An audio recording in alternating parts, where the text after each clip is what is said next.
Contoh aja contoh. Nah, segala-galanya cerita sedap malam orang tua. Nah, itu orang Ustaz cepat sikit. Mana tu cerita. Bukan sini dah, tempat lain. Baik. Jadi tuan-tuan, khususnya Allah sekalian. Kalau nak kira kekuatan kita, ada orang lebih kuat daripada kita, tetapi tidak berada di rumah. Orang yang bodybuilder, abang sadar. Nah, kita terus dia rasa yakin diri kita.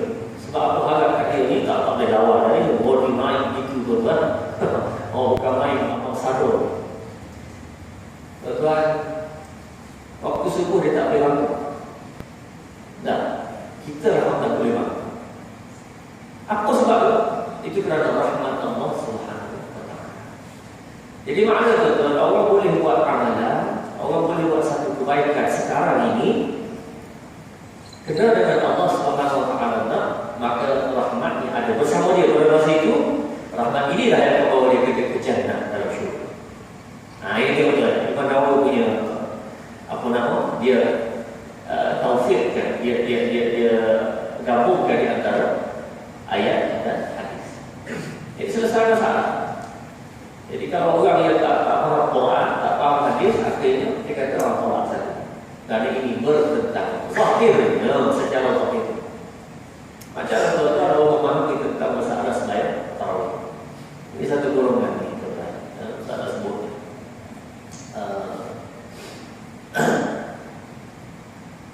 Yang dipakai golongan sekarang dipakai golongan saraf. Sebut jelas golongan saraf. Dalam hadis yang sahih dan jelas, iaitu hadis Bukhari menyebutkan bahawa Aisyah menceritakan bahawa Rasulullah sallallahu alaihi wasallam sembahyang tidak lebih daripada 11 rakaat. Macam kita buat tadi ya. Macam kita kekal gitu je kan. Bagus tak? Kita tak setuju lah. Okey. Okey. Baik. Tuan-tuan, hadis Muslim pula cerita bahawa Rasulullah buat 13. Ada juga. Rasulullah buat 13 ada juga. Dalam hadis yang lain, hadis Sahih Bukhari dulu, bahawa Rasulullah ada buat masna, dua, sehinggalah tak insista. Dalam hadis tersebut, kalau kamu takut akan datang musuh dekat, buatlah sembahyang ini witir. Semua itu hadis sahih. Semua ada hadis sahih itu, akhir dia pilih apa dia? Dia pilih lewat sebelah yang besar. Kenapa? Itu sunnah Rasulullah SAW. Dan memahami begitu, okey, ada tak apa lagi. Yang lebih daripada itu tidak sunnah. La ilaha illallah pula dah berdah. Ini selalu kefahaman. Bercelalunya kefahaman.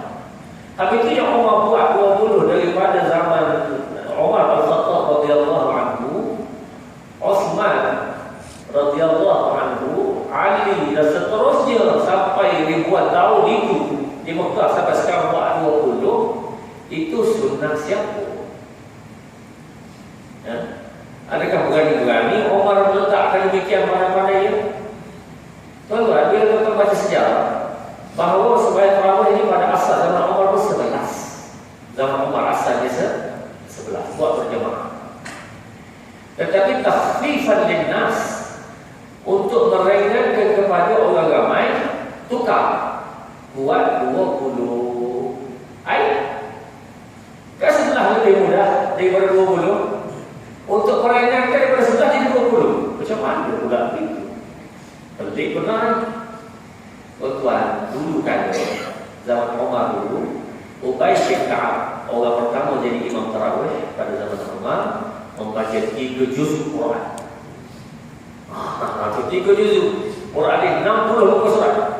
Esok tuan-tuan suruh Ustaz Asir ni baca 60 muka surat.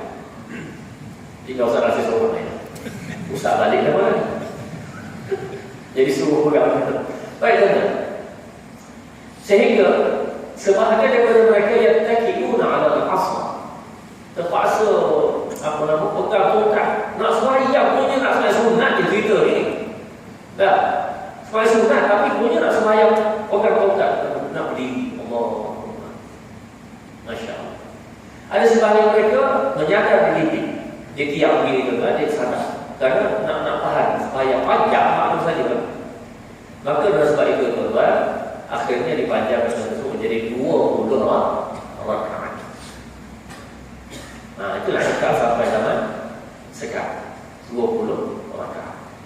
Dan oleh kerana baca Al-Quran itu masih panjang-panjang begitu, maka diberi rehatlah 2 rakaat. Lepas sembahyang itu bolehlah minum air, makan buah taman, lepas tu sambung balik 2 rakaat. Nah, itulah namanya tarwihah. Berehat, rehat satu kali rehat. Kemudian jamaknya tarawih. Itu asal keluarnya perkataan tarawih tersebut. Itu asal mula keluar. Dan sebahagian ulama kata kalau yang di Mekah, sahabat ni lepas terawih 2 rakaat sempat tawaf. 7 keliling sempat betul. Nak beritahu lama je rehat. Maka tuan-tuan, malam esok tuan-tuan lepas 2 rakaat balik dulu minum, datang balik ke tidak? Assalamualaikum